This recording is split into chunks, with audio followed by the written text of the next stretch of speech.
পচা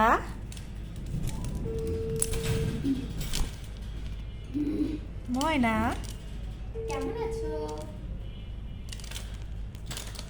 তুমি আমার কামড় দেওয়ার ধান্দায় আছো না? হ্যালো, আসসালামু আলাইকুম।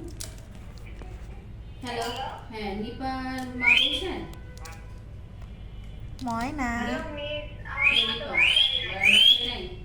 বাবা একটু পরে আসবে। কালকে রেজাল্ট জানো তো?